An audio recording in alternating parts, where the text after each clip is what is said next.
Assalamualaikum warahmatullahi wabarakatuh. Halo semuanya, selamat datang di video presentasi tugas kami dari kelompok 10.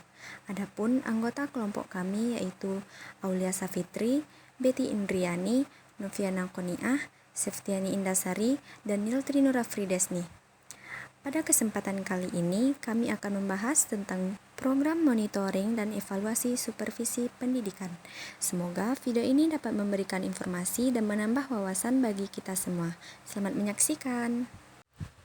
Baik, saya akan masuk pada bagian latar belakang. Pendidikan merupakan proses terencana untuk mengembangkan potensi peserta didik agar memiliki kemampuan intelektual, moral, dan keterampilan. Keberhasilan pendidikan tidak hanya ditentukan oleh kurikulum dan pembelajaran, tetapi juga oleh pengelolaan sekolah yang efektif, termasuk supervisi pendidikan. Supervisi bertujuan membina dan meningkatkan profesionalisme guru agar kualitas pembelajaran semakin baik.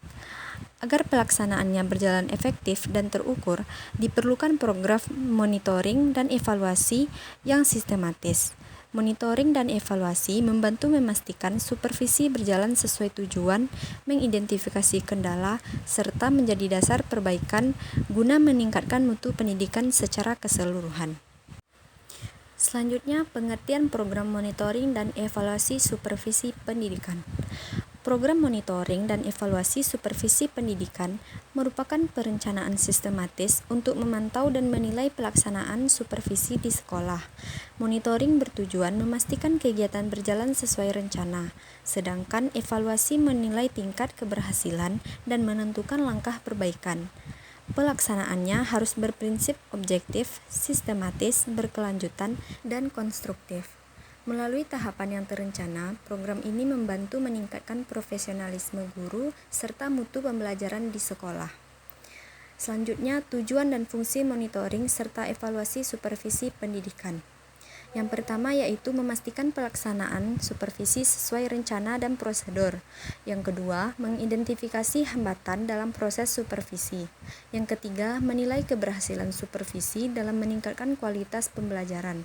Yang keempat, menjadi dasar perbaikan dan penyusunan program selanjutnya. Lalu yang kelima, meningkatkan profesionalisme guru secara berkelanjutan. Selanjutnya, prinsip-prinsip monitoring dan evaluasi supervisi pendidikan. Yang pertama, objektif, yaitu penilaian dilakukan berdasarkan data dan fakta hasil observasi, bukan berdasarkan pendapat pribadi. Yang kedua, sistematis, yaitu dilaksanakan sesuai perencanaan dengan menggunakan instrumen dan prosedur yang jelas.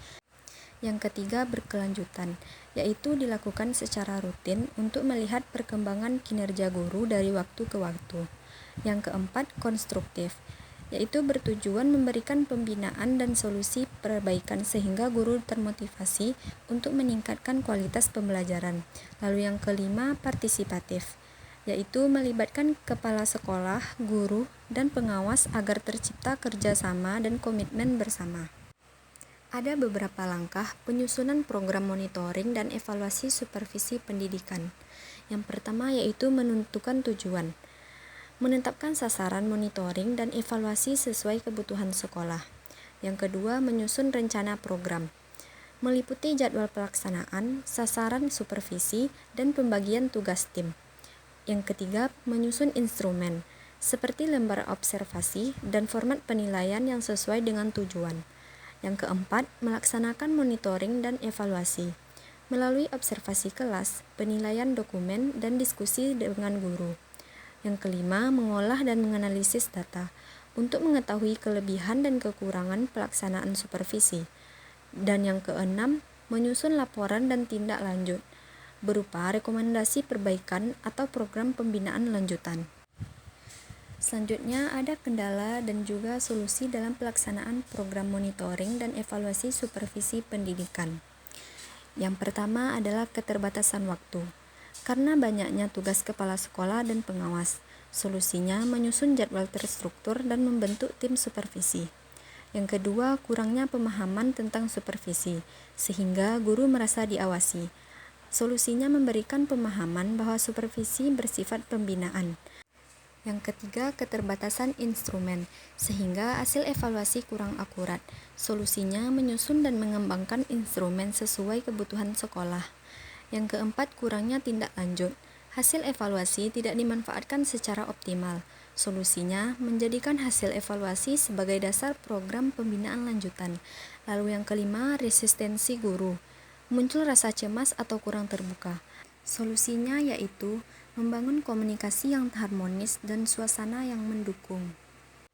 Dapat diambil kesimpulan yaitu program monitoring dan evaluasi supervisi pendidikan sangat penting untuk meningkatkan kualitas pembelajaran di sekolah. Monitoring memastikan supervisi berjalan sesuai rencana, sedangkan evaluasi menilai hasil dan menentukan perbaikan yang diperlukan. Jika dilaksanakan secara teratur dan berkelanjutan, program ini dapat membantu meningkatkan profesionalisme guru dan mutu pendidikan secara keseluruhan. Demikianlah video presentasi tugas dari kelompok kami. Terima kasih atas perhatian dan waktu yang telah diberikan.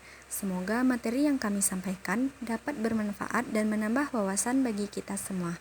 Apabila terdapat kekurangan dan penyampaian, kami mohon maaf. Wassalamualaikum warahmatullahi wabarakatuh.